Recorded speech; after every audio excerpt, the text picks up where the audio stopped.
साल 2024 अभी बीता भी नहीं कि भारत को एक और क्षति हुई। देश ही नहीं विदेश तक में अपनी धमक के लिए जाने जाने वाले भारत के रत्न, एक बड़े कारोबारी रतन टाटा के निधन की खबर से देश भर में शोक की लहर दौड़ गई। रतन टाटा ने ब्रीच कैंडी अस्पताल में अपनी अंतिम सांस ली। वो 86 साल के थे। पिछले कुछ दिनों से उनकी तबीयत खराब थी। दरअसल बुधवार की शाम उनकी तबीयत ज्यादा बिगड़ने की खबर आई। आईसीयू में एडमिट करवाया गया। देश उनकी सलामती की दुआ करने लगा, लेकिन कुछ ही घंटे बाद उन्होंने दुनिया को अलविदा कह दिया। रतन टाटा का जाना देश के लिए एक बड़ी क्षति है। हालांकि देश कभी उन्हें भूलेगा नहीं। उन्होंने देश के लिए एक से बढ़कर एक काम किए। टाटा ग्रुप को ऊंचाइयों पर पहुंचाने में रतन टाटा की सबसे बड़ी भूमिका रही। रतन टाटा ने देश और आम लोगों के लिए कई ऐसे काम किए जिनके लिए उन्हें हमेशा याद किया जाएगा। वो एक दरिया दिल इंसान थे और मुसीबत में देश के लिए हमेशा तैयार रहते थे। इससे पहले भी सोमवार को रतन टाटा की तबीयत खराब होने की खबर आई, जिसके बाद उन्होंने खुद सोशल मीडिया साइट एक्स पर पोस्ट किया और इस पोस्ट में लिखा, मेरे लिए चिंता करने के लिए आप सभी का धन्यवाद। मैं बिल्कुल ठीक हूँ, चिंता की कोई बात नहीं है। मैं बढ़ती उम्र की बीमारियों के रूटीन चेकअप के लिए अस्पताल आया हूँ। रतन टाटा ने अस्पताल से वापस लौटने का वादा किया था, लेकिन इस बार उनका ये वादा अधूरा रह गया। वो अपना किया वादा तोड़कर हमेशा हमेशा के लिए अंतिम यात्रा पर निकल पड़े। अरबपति कारोबारी का 28 दिसंबर 1937 को मुंबई में जन्म हुआ था। वो साल 1991 से लेकर 2012 तक टाटा ग्रुप के चेयरमैन भी रहे और इस दौरान उन्होंने बिजनेस सेक्टर में कई कीर्तिमान स्थापित कर देश के सबसे पुराने कारोबारी घरानों में से एक टाटा समूह को बुलंदियों तक पहुंचाया। रतन टाटा की शख्सियत को अगर देखें तो वो सिर्फ एक बिजनेसमैन नहीं, बल्कि एक सादगी से भरे नेकदिल और दरिया दिल इंसान थे। वो देश के लिए हमेशा आदर्श और प्रेरणा स्रोत रहेंगे। वो अपने समूह से जुड़े छोटे से छोटे कर्मचारी को भी अपना परिवार मानते थे और उनका ख्याल रखने में कोई कसर नहीं छोड़ते थे। दरअसल रतन टाटा को 1991 में ऑटो से लेकर स्टील तक के कारोबार से जुड़े टाटा ग्रुप का चेयरमैन बनाया गया। चेयरमैन बनने के बाद रतन टाटा ने टाटा ग्रुप को एक नई ऊंचाइयों पर पहुंचाया। उन्होंने 2012 तक इस ग्रुप का नेतृत्व किया, जिसकी स्थापना उनके परदादा ने की थी। 1996 में टाटा ने टेलीकॉम कंपनी टाटा टेलीसर्विस की स्थापना की और 2004 में टाटा कंसल्टेंसी सर्विसेज को मार्केट में लिस्ट कराया। रतन टाटा के निधन पर पीएम मोदी ने शोक जताया। सोशल मीडिया पर पोस्ट करते हुए लिखा, रतन टाटा एक दूरदर्शी कारोबारी, एक दयालु आत्मा और एक असाधारण इंसान थे।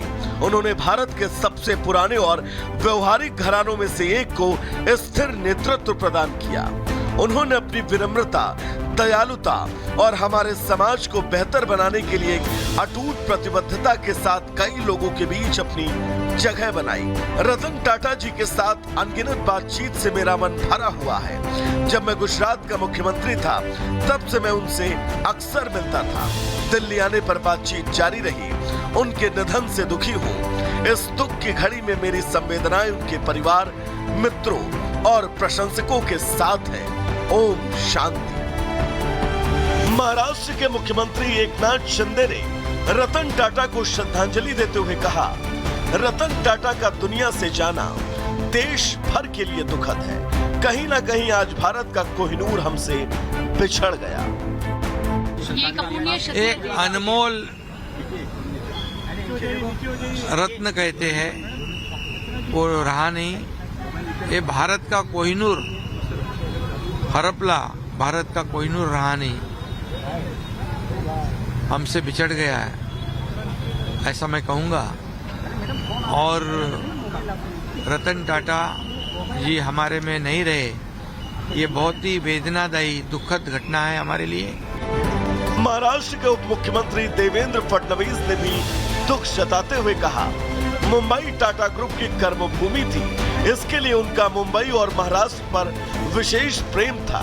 रतन टाटा का भारतीय उद्योग और सामाजिक क्षेत्र में योगदान भुलाया नहीं जा सकता। रतन टाटा जी ये एक बहुत ही सफल उद्योगपति तो थे ही, उन्होंने केवल सफल उद्योग नहीं खड़े किए, एक विश्वासार्हता खड़ी की, एक ऐसा ब्रांड खड़ा किया जिसने हमारे देश को एक ग्लोबल इमेज दी। इसीलिए एक बहुत बड़े मन का व्यक्ति आज हमारे बीच से चला गया है, देश के लिए ये बहुत बड़ा नुकसान है। रतन टाटा का भारत के कारोबारी जगत में काफी अहम योगदान माना जाता है। उन्हें भारत के 2 सर्वोच्च नागरिक पुरस्कार 2008 में पद्म विभूषण और 2000 में पद्म भूषण सम्मान से सम्मानित किया गया। Bureau report, Republic Bharat. और इसी खबर पर महिमा हमारी सहयोगी मुंबई से हमारे साथ जुड़ गई हैं। महिमा, जब ये खबर कल रात यानी कि बुधवार की रात आती है तो हर कोई चौंक जाता है, और इससे पहले सोमवार को भी रतन टाटा अस्पताल में भर्ती हुए थे और उनका ये कहना था कि रूटीन चेकअप के लिए आए हैं, ऐसी कोई बात नहीं है, अफवाहों को फैलाने से बचे। लेकिन कल ये खबर जब आती है हर कोई सदमे में चला जाता है। आप बिल्कुल सही कह रही हैं प्रियंका कि सभी लोग परेशान हो गए। और देखिए, रतन टाटा का अगर हम जिक्र करते हैं तो रतन टाटा सिर्फ एक बिजनेसमैन नहीं थे, उन्होंने देश को आगे बढ़ाने में, देश के विकास स्रोत में, विजन ऑफ न्यू इंडिया की जब हम बात करते हैं उसमें उनकी भागीदारी रही थी। इसलिए हम कह सकते हैं कि आज भारत ने रतन टाटा को नहीं बल्कि देश के रत्न को खोया। जैसे कि मुख्यमंत्री एकनाथ शिंदे को आप सुन भी रही थी, उन्होंने कहा कि उनके जाने से बहुत बड़ी क्षति हुई है और उसकी पूर्ति नहीं हो सकती। अच्छा, उनके पास आइडियाज बहुत ज्यादा थे। अगर हम उनके कर्मचारियों की बात करें तो उन्होंने हमेशा अपने कर्मचारियों का ध्यान रखा। और कहते हैं ना कि जब एक बार वो जा रहे थे तो उस दौरान उन्होंने देखा कि बाइक में लोग जो है, एक परिवार जो भीग रहा था, वहां से उनको प्रेरणा मिली और उसके बाद उन्होंने नैनो बनाया। तो इसी तरह से हम कह सकते हैं कि एक नहीं बल्कि हजारों एग्जाम्पल्स है जिससे ये पता चलता है कि एक मिडिल क्लास फैमिली या गरीब तबके का इंसान जिसके पास पैसे ज्यादा नहीं होते हैं, उसकी सैलरी 20,000 मंथली होती है या 25,000 मंथली होती है, उनके सपनों को पूरा किया रतन टाटा ने।